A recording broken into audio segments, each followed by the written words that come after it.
आप पूरे देश में केरोसिन फेंक रहे हो, पूरे देश में आप केरोसिन फेंक रहे हो।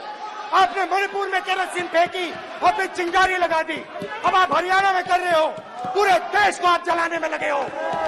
आप पूरे देश में भारत माता की हत्या कर रहे हो।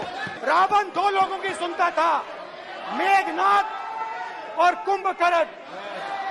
वैसे ही नरेंद्र मोदी दो लोगों की सुनते हैं, अमित शाह और अडानी। भाई और बहनों, लंका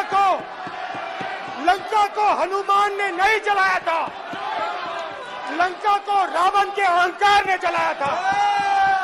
प्लीज माननीय सदस्य, आप संयमित बोले। आप ये सदन है, आप तरीके से बोलिए। माननीय राम सदस्य, ने रावण को नहीं मारा था, रावण के अहंकार ने रावण को मारा था।